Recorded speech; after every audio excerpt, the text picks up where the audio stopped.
Yes. Yes. Yes, yes, yes, yes, yes. Yes, yes, yes. People don't talk about this enough, guys.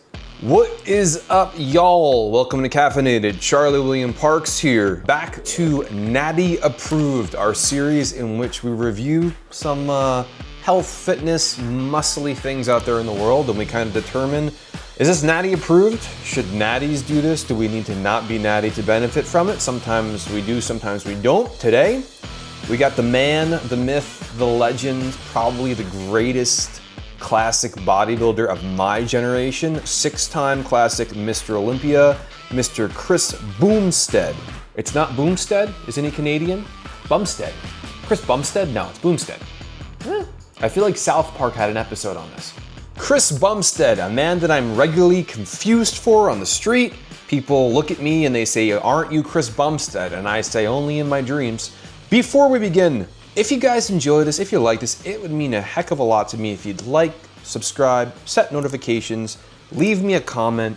Even if you think I'm a little silly, let me know what you think. Your support means everything. It keeps the channel going and I appreciate it greatly. You guys can also become a member of the Iron Club over there if you want to see this stuff early, get some other cool perks. So thank you, I appreciate you, I sincerely mean that. All right guys, let's check out Cbum's ultimate guide to bulking.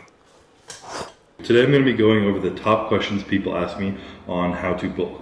Any questions I get towards bulking, I've kind of compiled into like a top 10. I'm going to be going over all of them today so you have them in a concise area, pretty much based off my experience rather than just purely science-based stuff. Not just science, he's talking anecdotal stuff too, which I think is super, super important. You guys know me, I'm a science guy, but sometimes the results are the results and you don't always understand them. So I love he's taking the mixed bag of nuts approach. First question is always, how do I know when to bulk? And I find this such a funny question people ask me because I have no fucking clue when people should bulk. I love the honesty of Mr. Cbum, and yeah, I'm imagining that's going to be a personal choice. Let's see what he has to say. If you're unhappy with the level of body fat you're at, that's super important. I don't think you should bulk yet. But as a general rule of thumb, I like to be like around 12% body fat for men, maybe 18 to 20 for women, but having visible abs for men specifically, it's easier to gauge. So if my abs are still poking through a little bit, then I'm good to go, and I know I haven't bulked too far. That's such a super interesting question, natty or not natty, as to when to bulk, when to purposefully put yourself in a caloric surplus with the intention of gaining muscle. And obviously, you don't want to do it if you're already carrying more body fat than you're happy with, because if you don't like the way you look body fat wise, generally bulking isn't going to make you look so much better because you can gain fat a lot faster than you can gain muscle. You know, all those calories may not give you the result you want if you're not already kind of happy with where you're at. I think I'm usually hanging between maybe 10 and 12% body fat is usually where I'm at. You know, sometimes maybe a little bit leaner, maybe even in the holidays go a little off, but 10 to 12 sounds pretty good. And I can always see my abs, and I kind of agree with him. If I look in the mirror and I say, I don't like what I see so much, might be the time to cut down a little bit or at least not continue the bulk. Also important to know, especially for us natties, is how big of a surplus are we talking? We can't quite do what an enhanced individual can do with those excess calories. So I'm sure he will touch on that later. Let's see what else he has to say. Question tail off that last one is, how do I know when to stop bulking? And similar to when you know if you should bulk, if you start to lose your abs or if you get too much of a high body fat percentage, then you know it's time to slow down. There's a few other things, like when your appetite is absolutely like in the shitter, like you can't eat at all. It'll be tough to eat when you're bulking really hard. When it's completely gone, sometimes you need to just take a step back. He's so handsome, I got distracted for a second there. Yeah, two different things here. One I can relate to, one I can't really relate to. Absolutely can understand the idea of, hey, the caloric surplus has to stop in terms of, again, puffy or maybe just from all the excess salt or whatever else the hell you're eating, you're just like retaining water, it's too much food, your digestion is not maybe what it should be. I can totally understand, okay, we got to pull back on this bulk now. Makes sense. The part that for me is tough is I've never put myself in such a bulk where I was eating so much more than my hunger would allow. Because let's be honest, if I really need calories and I'm hitting adequate protein, right, and I've got enough carbs for fuel, you can very easily, if you're within reason, add some extra olive oil to your rice or your salad, or you could, have a couple of extra scoops of peanut butter, tablespoons on your cream of wheat like I have in the morning. It is not hard to find an extra 500 calories, 600, 700 calories. Now, you probably don't need that many additional calories in order to bulk if you're a natty, and possibly if you're not natural as well. So the idea that, if my maintenance calories, let's say, fall between 26, 2,700 and 32, 3,300, that's a big range, but, am I walking a lot today? Am I strength training today? Am I doing cardio? There's a lot of, a myriad of possibility as to what I could be burning. For me to go really above that, like 37, 4,000, 4,500 calories, 5,000 calories on a day that's not Thanksgiving, it's a hell of a lot. It's a lot of calories, guys.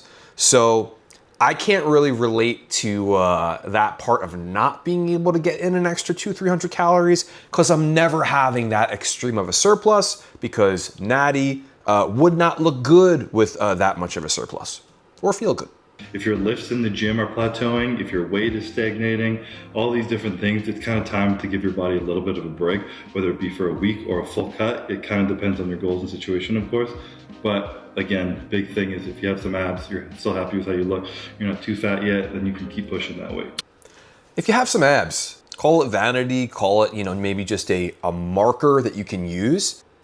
I think when I am eating more lean bulk, or I like to gain tain or main gain, depending on whose channels you subscribe to, I think the abs are really, really a great point of reference. Can I see my abs? Well, if I can see my abs, I'm pretty much maintaining a low enough body fat where I'm not kind of creeping up there where I should be. I don't want to cut that long, guys.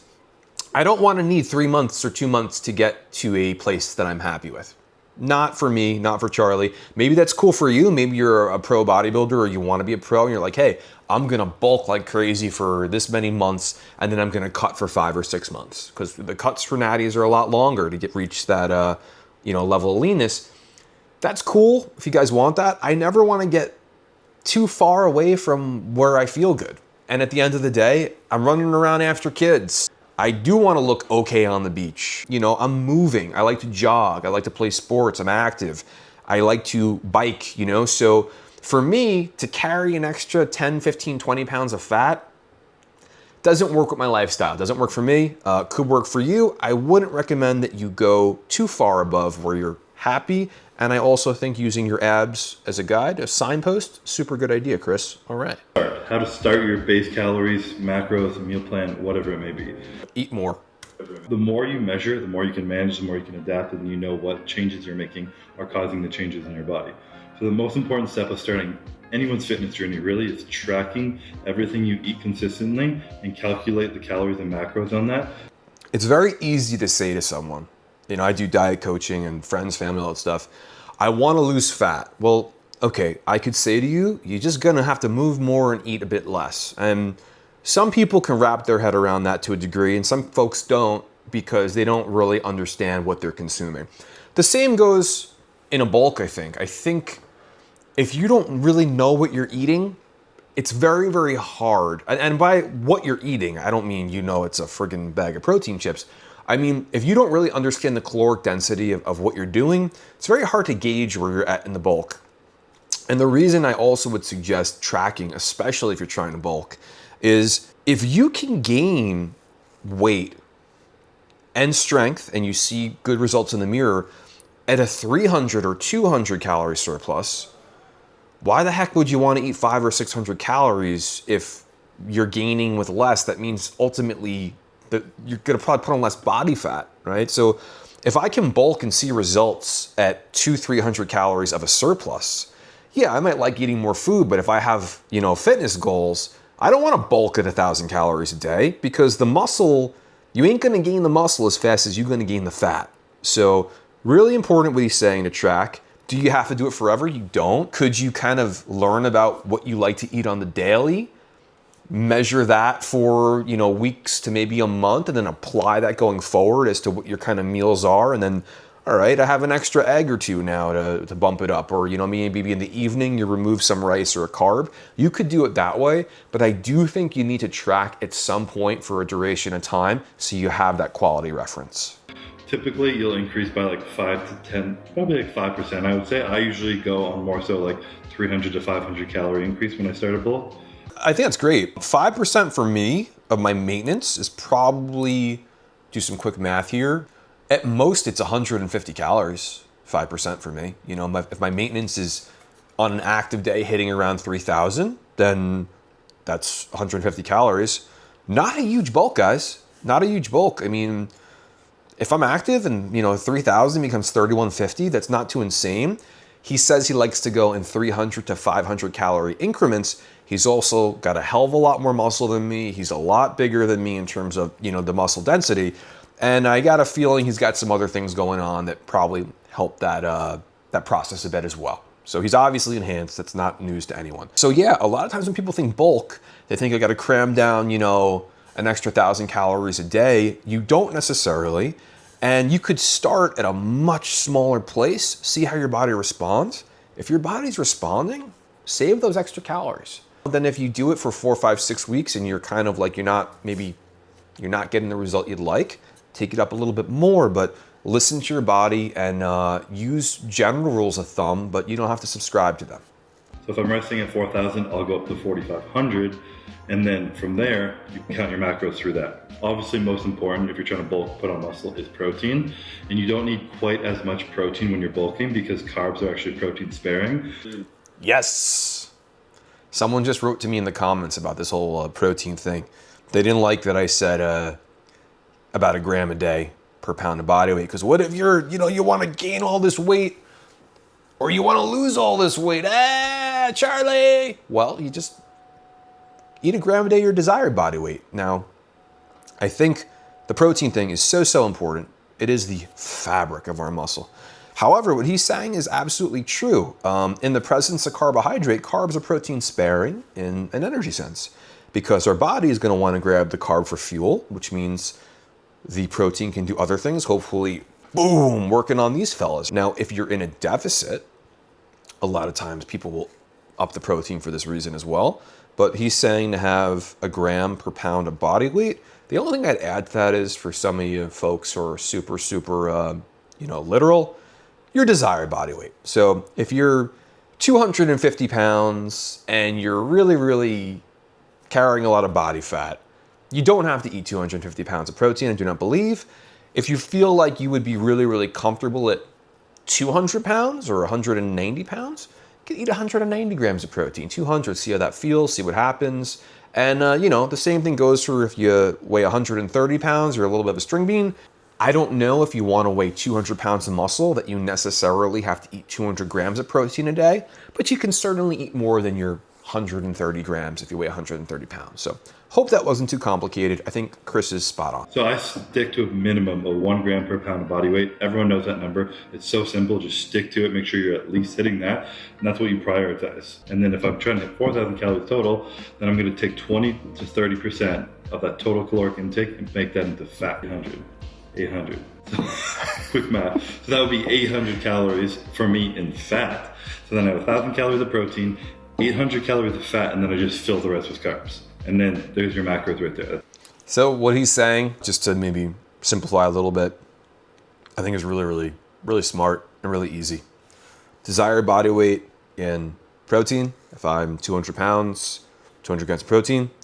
If I eat 3,000 calories a day, 20% of that is fat. For me, that would be 600 calories of fat. And just make the rest carbs.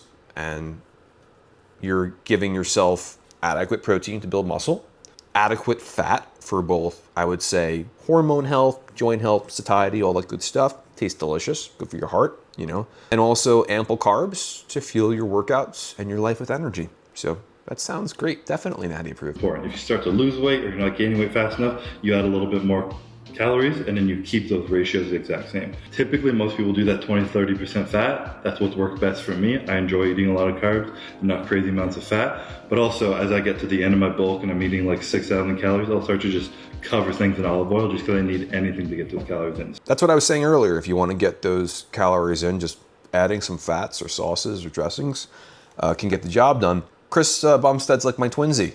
I don't like eating super high fat either. I prefer to have carbs. I'm actually, for the first time now, experimenting. I'm gonna do a video on this. I'm actually taking my carbs down slightly and incorporating some more fats for different reasons, just to see how I feel, how I respond with it. I think as a rule of thumb, applying kind of his ratio, taking your body weight first in protein, about 20% in fat, for me, could be a little bit less. Now it might be a little bit more because I'm just, playing with it. He was saying going even up to 30%. And letting the rest of that be carbs is really, really solid.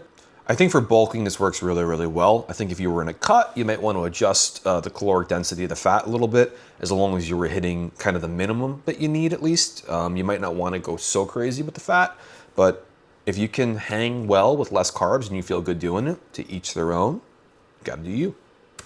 Obviously, there's a place to start, but the number one thing in being successful at anything is knowing that you're not stuck between these confines. If it works for you, it works for you. That's all that matters. It doesn't matter if someone else tells you what to do. If I do it or not, if it works for you, you're making muscle.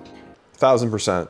I think I listened to so many people talking about carbs were villainized, demonized so much growing up, and until I really embraced carbs, I was not gaining muscle and losing fat anywhere near the rate that I realized once I learned about, glycogen and just the energy. To a degree, the glycemic index too, even though really the glycemic load of the meal, I think, is much more impactful than the glycemic load of the single food, which is often misunderstood. But that being said, how do you feel, guys, when you're trying these things? How do you feel? Don't listen to anybody, certainly not me, but see how you feel. If you realize, hey, I've been missing out on these carbs and it makes your training go through the roof, then carbs are for you. On the contrary, if you've eaten so many carbs and you're overloading yourself and maybe you even reduce them a little bit and you're like, I don't feel so sluggish, my mind's a little more clear, I think that's absolutely fine too. Personally, I'm a fan of carbs, but I am experimenting with having a little bit less lately. There are some extreme cases where when people are really underweight, like if you weigh 100 pounds and you're a male and you're tall and you're just really skinny, you might want to bump that up from the beginning. And if you're heavily overweight, so you're 400 pounds and you don't have that much muscle on you, you don't need 400 grams of protein. Too hard to eat 400 grams of protein because it's a lot of protein.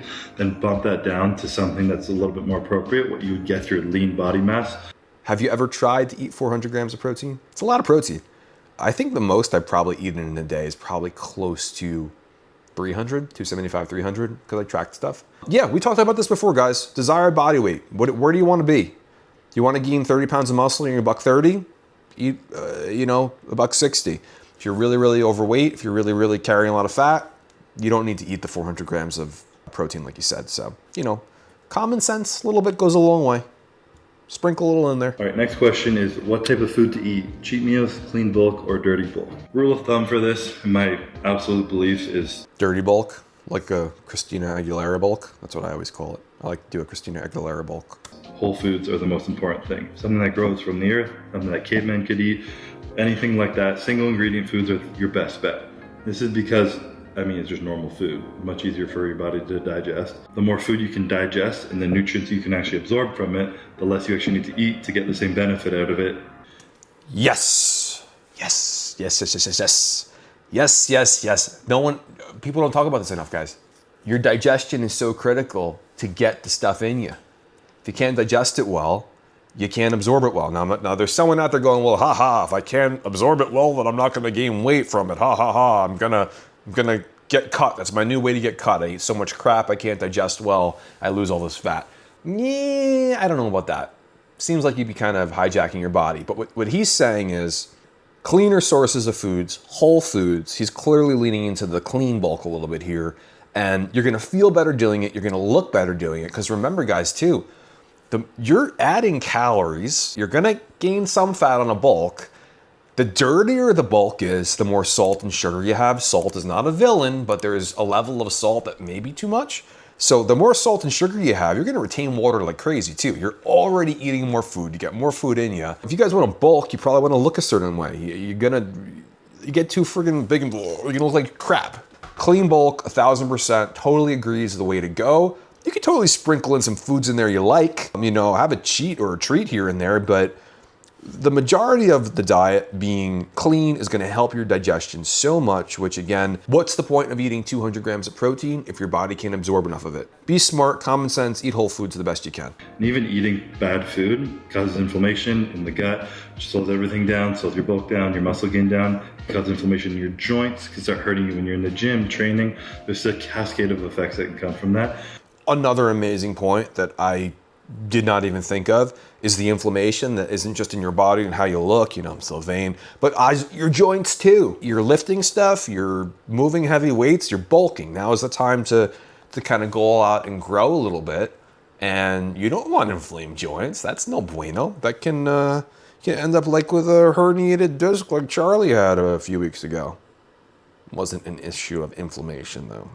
Over the last like 4 or 5 years of my preps, I didn't get any cheat meals. And that was because of what I was talking about before. I didn't want that like gut digestion mess up. I didn't want the inflammation from it. I didn't want to ruin my sleep that night because I was full of all this shit and have my joints hurting the next day. Everything I was doing was so calculated to be the best that I was like, I could have a cheat meal calorically and not get too fat, but it's gonna have this other, effects on my recovery, my digestion, that's just not worth it right now. So Chris, honestly, I know I joke around on this channel a whole lot, but he's really friggin' smart, guys. He's super, super, super smart, and you can't take that away from him because he was competing to be Mr. Olympia, right? So he is super, super dialed in. It wasn't worth it for him to have the cheat meal. Not that he couldn't afford to eat the calories, but he didn't want to screw his sleep up. He didn't want to potentially hurt himself in the gym because, the joint inflammation and whatnot. But I think the other thing too is that for me is like, you're gonna feel like shit. At least most of the people that I talk to after a massive, massive cheat meal, you don't feel so good. It's one thing to eat a lot of foods that you really enjoy that aren't, too crazy. But if you go, here's an example for me, like McDonald's is kind of my thing, in terms of like the cheat meal. I might go to McDonald's once a year. I know it's really bad and all that stuff. You don't have to tell me. I eat a couple of Big Macs, McDonald's apple pie, fries, 20-piece nuggets, Oreo McFlurry, a little fry. I don't need so many fries like the other stuff. Maybe a couple of regular burgers too. Some of that Big Mac sauce on them as well. I can eat a lot. I eat a lot of stuff. That's got to be 4,000 or 5,000 calories, something like that. I love eating it, but I feel like shit. It can be hard to go to the bathroom. It can be hard to walk with all that food in you, So yeah, you could have the attitude, I'm bulking, but you might feel crappy. And at the end of the day, it is about health, and it's not just what you look like, it is how you feel. Enjoy things in moderation, but don't make it so you don't feel good, guys. In my off season, I like to live a little bit. I still eat really healthy though. Like if I go to get a burger, sometimes I get a lettuce wrap, no cheese, because I know it's gonna mess with my stomach, and I make sure I stick with that. But again, it kind of depends on what your goals are. The only point of having a cheat meal is pretty much for your mental sake. If you need like a little bit of like stress relief or a break from it, and if that's gonna help you, then absolutely it's worth it. It's cool too. First of all, I'm gonna say it again. I love how much Chris talks about digestion and the importance of it and absorbing nutrients and just making sure he's, regular and feeling good. But also like the whole cheat meal thing for your mental health. The cool thing about a bulk is, you're eating so much and you can eat delicious foods too. Maybe you're not, going to the fast food window every 10 minutes, but you can eat a lot of good stuff in a bulk. You're gonna want that cheat meal probably a lot more in a cut, probably when like you're, you can smell the chocolate bar, across the room and you're kind of like, ugh. I think you're probably gonna do better in a bulk in terms of cravings, probably, not always. But also, you can eat things that are really delicious. That don't necessarily impact your gut negatively. We make our own pizzas here. We make our own tacos here. I eat the Ninja Creamy all the time in terms of, ice cream type stuff. You can do a whole lot and make a whole lot without feeling deprived. Even if you're a professional bodybuilder and it's going to benefit your mind and calm you down and give you a nice like cortisol brief to eat a cheat meal, then go for it. It's not the end of the world. But as me trying to be the best in the world, I wasn't gonna do that shit. I was like, fuck it, I'm gonna fill up on good food, food I know I can digest, just eat more of that, still sleep good, digest good, and be better for it. Yeah, I am not a professional bodybuilder, and chances are neither are you. Maybe some of you guys are. That'd be cool. I'd love to hear from you, whoever's watching. But brings up a great point. He's trying to be the best in the world. He's taking it to an extreme.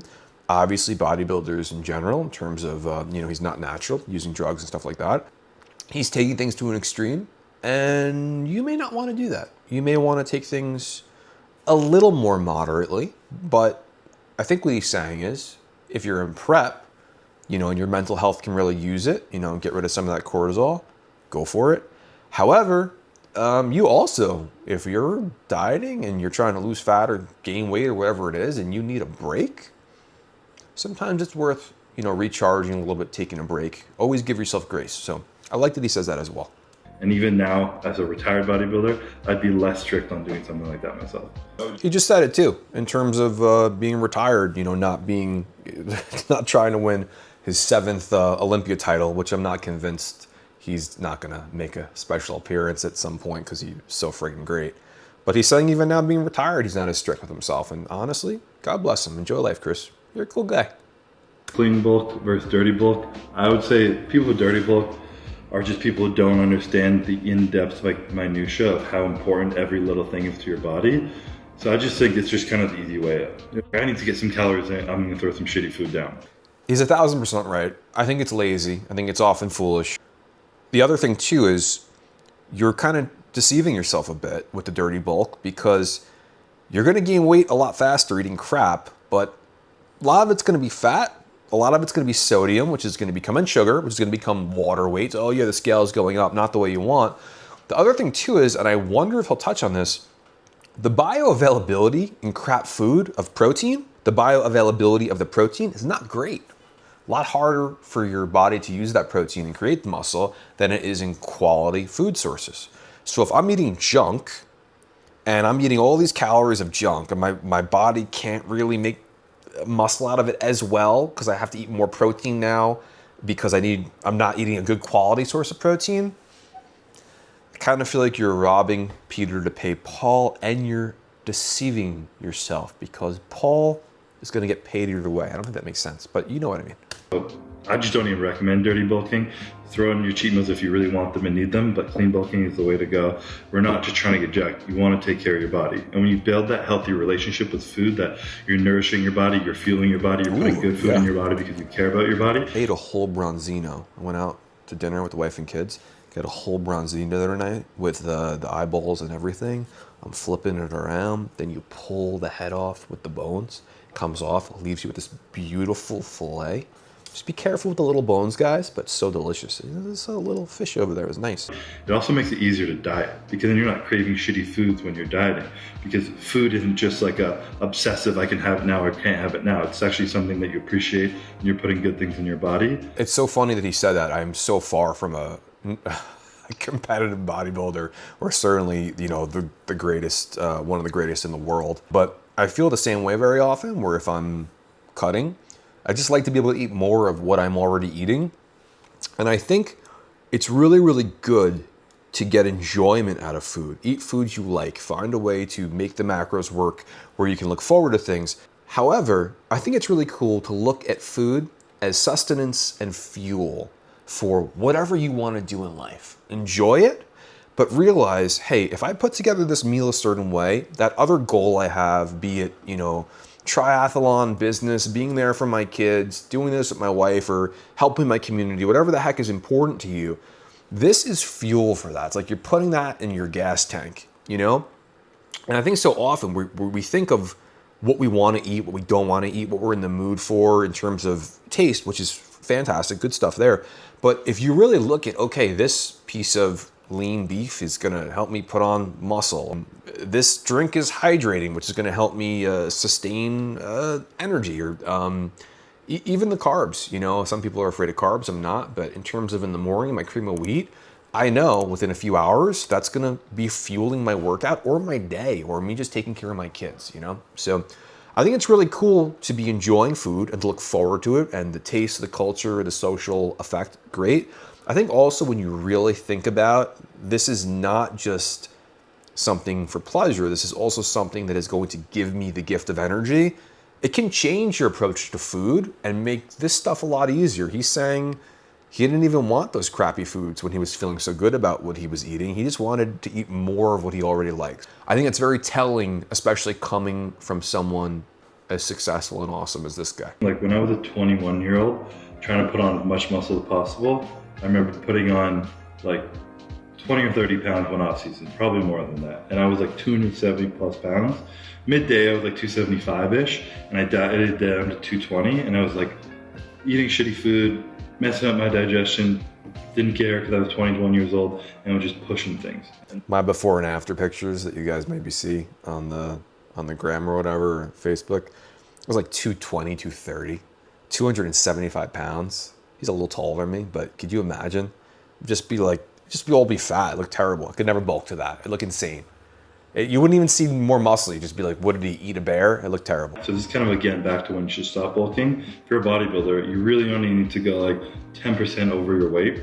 So I started being 20 pounds over my competing weight, which made it much easier for me to come back and down and make that weight and not stress my body out too much. We kind of talked about that earlier in terms of like not going so far from where you want to be. And I don't do it because, oh, I got to make weight for a competition. I don't care about that. I do it because I don't want to like have to diet really that much. You know, if I have to do photos or something and I got to diet for 4, 5, 6 weeks, that's cool. That's fine. Mini cut, even a little less than that. I've done that before. But you don't want to get to a point where you got to take months and months to get to a particular condition if you're not a professional athlete training for a show or whatever your event is. Why would you want to do that? I wouldn't want to do that. I agree, Chris. So far, you are very Natty approved. When I was young, I could dirty bulk, do all these things. Same with you guys when you're young, you can get away with these things. When I had to eat almost 7,000 calories sometimes, I threw in some dirty food. Because at the end of the day, I used to eat a lot of Halo Top, and I switched to the Ninja Creamy. He's doing the Krispy Kremes too. Halo Top is cool, man. I like Halo Top. However, digestion-wise, I think the creamies, they make her a lot better with the Fairlife stuff. I'm surprised. I guess this is just super cheat whatever day for him because he's having the Krispy Kremes too, which are probably not great for his stomach. But I don't think Halo Top was great for my stomach. Me personally, I kind of shy away from that stuff a little bit now. But luckily, because I had more muscle mass on me, I didn't have to eat as much food. So I was actually eating way more food when I was younger than I am now because I've already built such a good base. Perspective is crazy, guys. He's saying, luckily for him now, he's got so much more muscle where he doesn't have to eat as much, whereas I feel like almost everyone else in the world would love to be able to eat more, other than really skinny people. So, maybe I'm wrong about that. Should have fact-checked myself. Okay, incorrect, Charlie. But for a whole lot of people, they'd like to be able to eat more. Wow, look at all those subs. All right, the next question, we're in my personal supplement shop here. Best supplements for bulking. Number one, gotta be creatine. If you're trying to put on muscle, creatine is the best muscle ever. Creatine's the shit. It's just really good for your brain, your body, everything. So, yeah, enjoy creatine. It's good for your brain, it's good for energy, it's good for repair, it's good for putting on muscle. It's the most studied sports nutrition supplement ever. If you're not taking it, you're falling behind. There's so many other supplements that help build muscle, but specific to bulking and trying to bulk hard, number one thing I would say is digestion. One specifically is a glucose supplement, a GDA, glucose disposal agent. And this just helps your body actually utilize all the carbs that you're taking. I never took insulin as a bodybuilder. Some people dabble in that. And it's such an anabolic hormone because it allows your body to use more food and shuttle it into your muscle. Yeah, so real quick, insulin, super, super dangerous. Glad he didn't really dabble in that. You don't want to either. Not good. I don't know how many supplements you guys need to support digestion, especially if you're eating clean and if your fiber content is pretty good. I think you're probably okay. Not that these don't have merit. He's obviously coming from a different place and he's talking about shuttling, carbs into the muscle and this and that and helping with that and whatnot. I'm not saying that supplements can't be beneficial, but I don't really think that you need them, especially if you're eating cleanly. Real quick too, good point here. He's gonna maybe be favoring a lot of supplements that favor digestion that he may need because he needs to eat 5,000 calories a day to bulk. You probably don't. So a lot of the things may go out the window a little bit in terms of supplement wise because what he is doing to his digestive system, you likely do not have to do. Food for thought there as well. Not that there's not merit to this, but it may not apply to you. post-workout shake, protein powder. It's like the most basic supplement in the world, but it's so helpful. Do you need it? Absolutely not. Can you get away without it? You're damn good if you can, because I always needed it. I like to get my EAs mid-workout still, and then right after my workout, or at least soon, getting in like 50, 75 grams of carbs with 50 grams of protein. Good stuff. He's got his supplement company too, the Raw Stuff, which again, good products and all that. So he, may be using some of those supplements for that reason as well. I also really like protein shakes because they're easy. For me, I'm a little maybe unique in that I actually prefer to take my protein powder and mix it in with my cream of wheat because I can kind of just eat it with my breakfast and not feel like I have to drink something in addition. Some people like the shakes. Not that the shakes are bad, but I don't necessarily opt for them. I'll kind of mix it into food I'm already eating. Oats are good for that stuff too, especially if you're having trouble hitting your protein number. Shakes are fantastic. If you feel like you're above or beyond where you need to be, I don't really think you need to. There could be artificial stuff in the protein supplements as well that could mess with your stomach a little bit. Not like in a scary way, but just in terms of like your digestion. But if you need to get in the extra protein, I think it's a fine way to do it for sure. Wow, look at that gym. That's cool. Cool car too. If you take a look at what's going on when you're on a bulk, if you have a little bit more fluid in your body, therefore in your joints, you have more energy, you're recovering a little bit faster, a little bit easier. And a lot of people think lift really heavy in this phase, and yes, you should lift really heavy, but the thing you can actually get away with more so is doing more volume. You want to up your volume and intensifiers on those days. Those things like double, triple sets. This is good information. Two things that come to my mind. First of all, more calories, more energy, can train harder. I think that's great. And yeah, I think your joints are probably more lubricated too, which I don't think about as much, but that's a really great point too. A lot of times that's why deeper into a cut, people will find themselves get a little more injured. I actually hurt myself during my cut. I was getting ready for some photos, and that's when I herniated my disc, interestingly enough. I can feel that. However, always keep in mind too, if you are not enhanced, or you're like myself, who's going to be 40 in a week and a half, I'm going to be 40, you're not going to recover as fast. Even if you're in a surplus, be conscious of your body and be conscious how you feel and the DOMS, the delayed onset muscle soreness and all that stuff, and the fatigue. Just be where you are at. If you're not enhanced, you're not going to recover as quickly as if you were. All really good information though. It really is good. Drop sets, rest pauses, all those kind of things are what you want to do on a bulk because your body can actually handle that much stimulus and recover from it. More volume, more intensifiers means more drop sets, maybe extended partial, stuff like that, more volume in general. So your workouts are probably going to last longer because you're going to be doing more sets, generally what the volume thing means. It's kind of a different thinking than you might think when you're eating more. You want to do more weight, but you actually want to just still be heavy as possible, but more volume, more intensifiers, and it'll get more gains to use all that food. Give an example of the way that my year used to look like with training.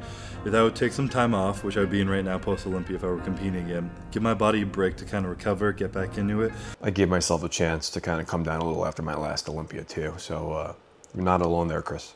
So get a little bit strong at the beginning of your off season, then my food gets really high. Use that strength, keeping the weights the same, but then you start adding rest pauses, drop sets, supersets, all the kind of crazy shit of just like killing the muscle.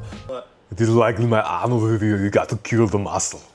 And then when my calories would start to drop, I would actually start increasing the weight a little bit because my volume would naturally have to come down because I don't have as much energy, glycogen stores in my muscle. Gotta drop the volume a little bit, but I keep the weight as high as possible because a stronger muscle is often bigger muscle. Super interesting. And I haven't heard that before too much in terms of during the bulk, he's kind of keeping weights where they're at, adding the volume, but during the cut, because he can't do as much, he's maybe taking the weights up a little bit to compensate a little bit. Obviously being enhanced, I'm sure the rules change a little bit. I don't know all the science of that and how it applies, but it's super interesting to think about. You really don't want to lose muscle when you're cutting. Your goal is not to put it on, but if the additional weight makes up for the lack of volume and you can maybe not lose as much muscle, pretty neat.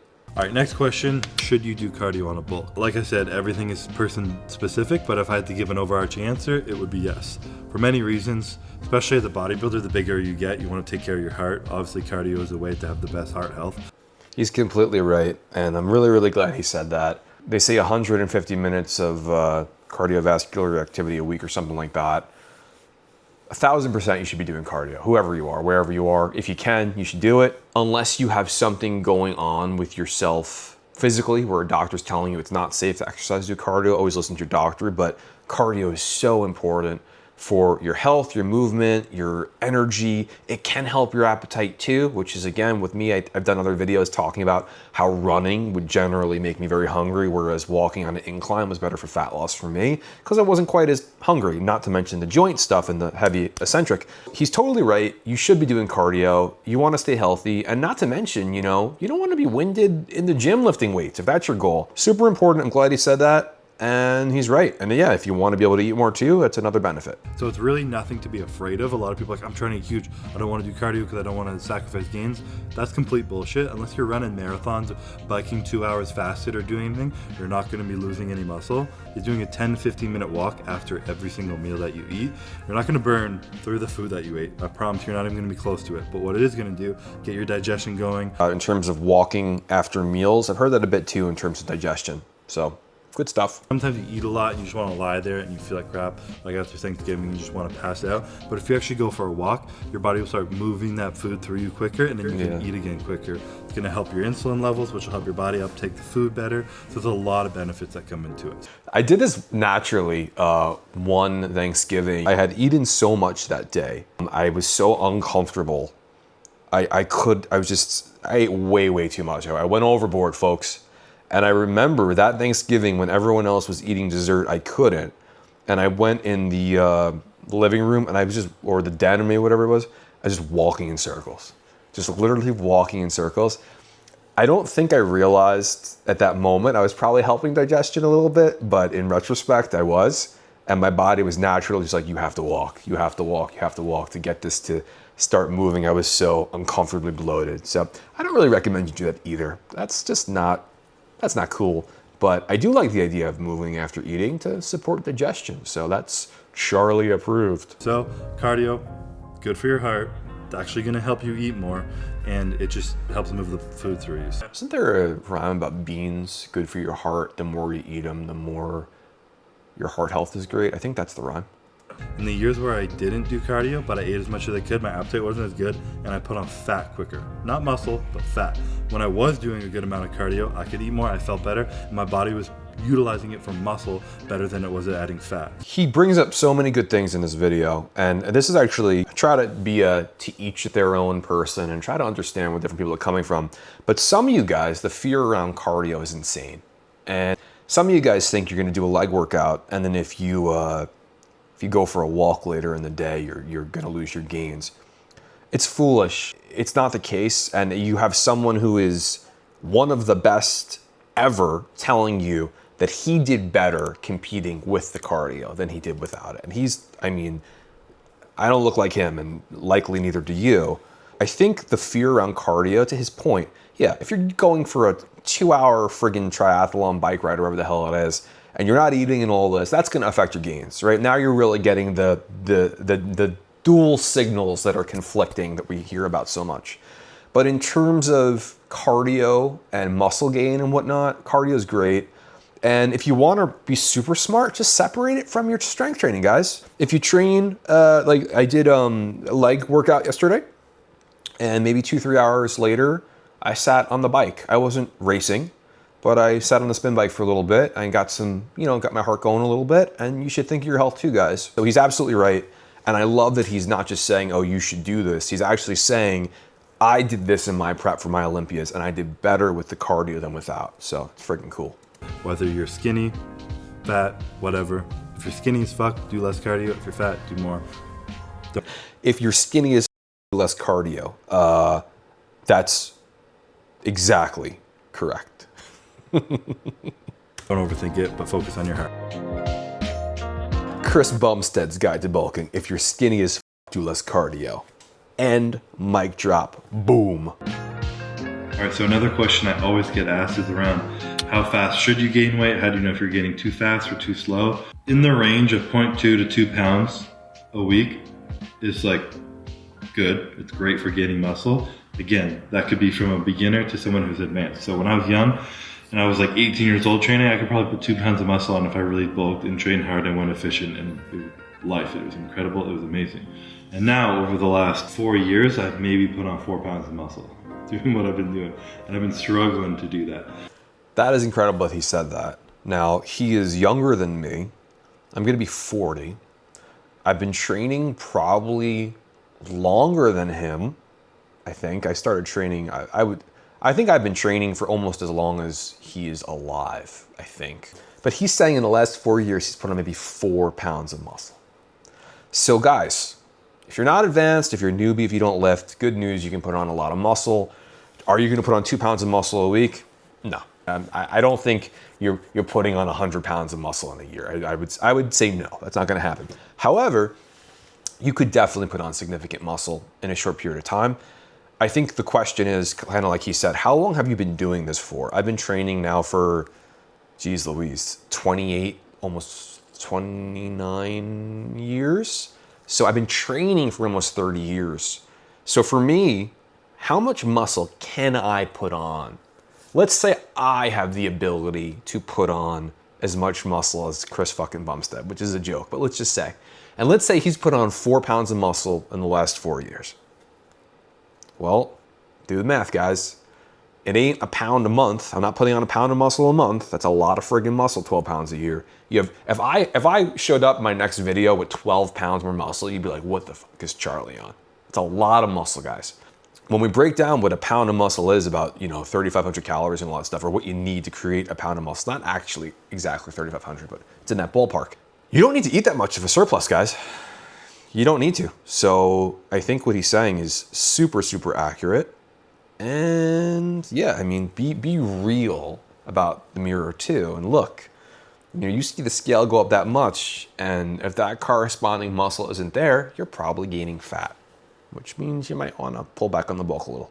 So having that norm, that high standard to which you hold yourself to, now you're proud of how you look, is super important when it comes to these things. It's hard to manage tracking body fat with clips or BMIs or all these things. So if you're taking constant check-in pictures of yourself, put your weight beside it, the amount of food you're eating with that, and you're following along those things and you're seeing how your body's adapting, you're much better off than just like guessing what's going on. This is so cool. And I actually find myself doing this on the regular, where I take my progress pictures weekly or sometimes daily, depending on what I'm doing. I can also track the app to see where my calories are at. So I can actually say, wow, look at this here. This was working out well for me. My lifts were really good. I was strong. And what was I eating? What did I look like? And you have the data, guys. Keep a journal. And my book should be out in a few months. Big thing we talk about is journaling. And if you guys, a little plug here, if you guys want early access to the book, if you want early access to other videos, join the Caffeinated Iron Club and you can see more of the stuff we're gonna do, guys. I would very much appreciate that. But there's so many different things that can make you hold on to weight that aren't just fat or muscle. Well, water, fat, or muscle are the main top 3 that it's gonna be. So you really need to be careful of what the difference is. If you diet, if you bulk for a year and you put on 20 pounds and then you diet down and you lose 19, for the average person, that's not a very good bulk. No, that sucks. You don't want to do that. And you guys often, some of you folks who go on these low carb diets and the weight starts falling off, the first week you lost 7 pounds or whatever the hell it is. It's not that there's not any fat there necessarily, but the majority of that is water. And when you take carbs up too, like you eat a big day of carbs when you're not even used to it perhaps, the next day you can wake up 3-4 pounds heavier. You didn't gain 3-4 pounds of fat. That's like friggin' 14,000 calories. That's water, guys.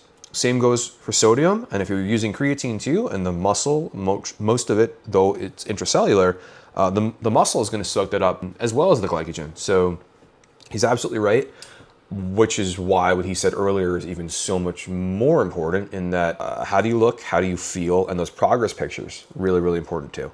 And I use those a lot. All right, next thing is how long should I bulk for? Minimum time to put on muscle.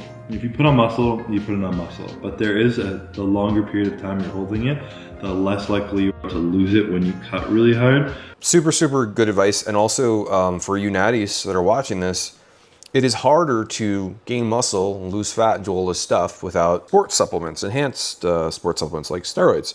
So it's harder. It's going to be harder for you to gain the muscle, and it's going to be harder for you to lose kind of the fat, depending on maybe what they're taking. So the closer you can stay to where you want to be, and not have to, like he said, you know, do 2 months, 3 months of a cut or a crash cut where now you're going to sacrifice a lot of that muscle.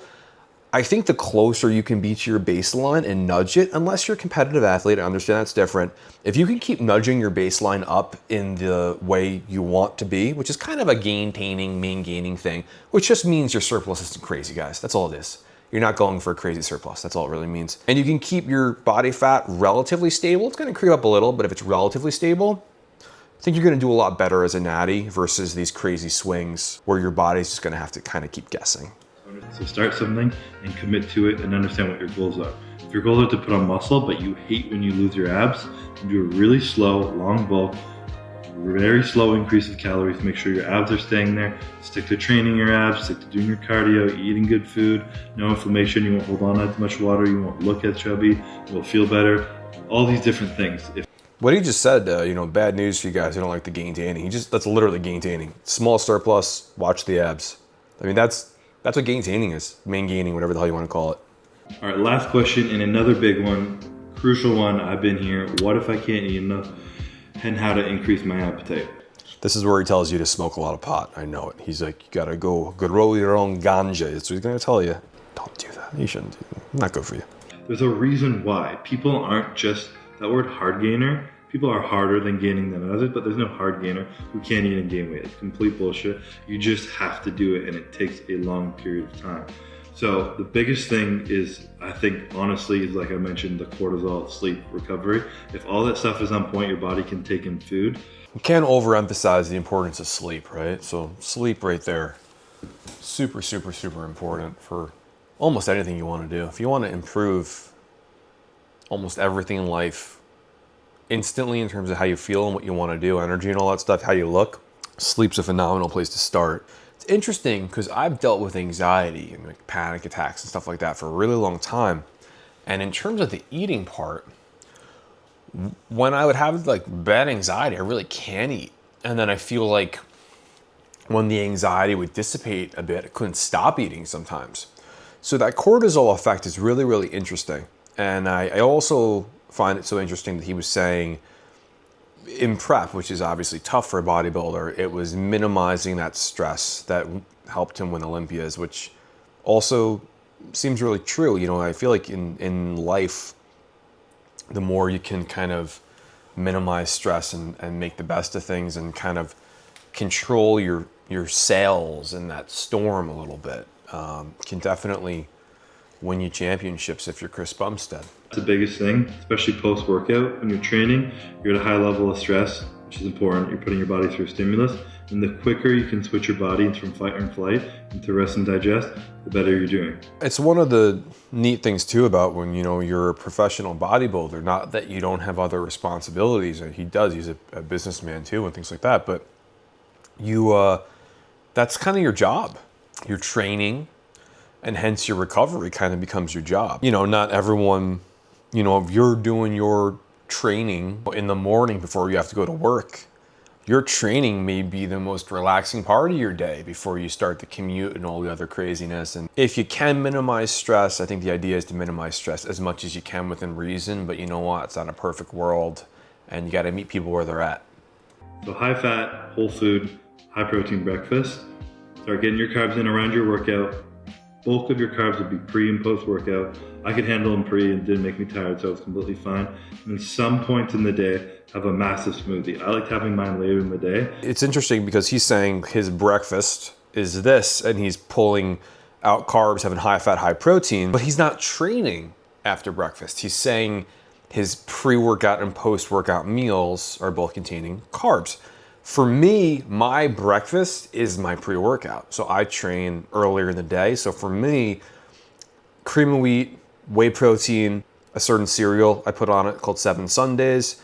And I could maybe, depending on, I might not want to add like peanut butter to breakfast because I might not want to slow digestion so much. I want to kind of get those carbs into me pretty quickly. I also go easy on the 7 Sundays for that reason too. Not too much protein powder. I want the fuel. But if I, for whatever reason, was going to train later in the day, I could absolutely see front loading some of those calories with fat and protein. You know, for me, maybe some eggs, some turkey bacon, something like that. and then saving those carbs for pre and post workout. So sounds pretty good. And you don't need to get mass gainers and stuff like that, because they'll just fuck your stomach up. Beefcake. There it is. Beefcake. Mass Gainer 5000. I've never taken Mass Gainer. I think Eric Cartman. Beefcake. Beefcake. All right, so that's the bulk of these questions. I'm sure I rambled on a heavy amount. If you guys have any more questions, drop them in the comment section below. I'll add them to the next Q&A that we do. Chris Bumstead, Cbum, you are no bum at all. You're friggin' awesome. It was a fantastic video. It is 100% Natty approved. I think everything in there you guys could definitely take something from. Please like, subscribe, this comment, join the Caffeinated Iron Club. Your interaction keeps the channel, makes it what it is, guys. I appreciate it enormously. And today I'm gonna leave you guys with my favorite Chris Bumstead pose. You guys know the pose. All right, guys, check it out next time.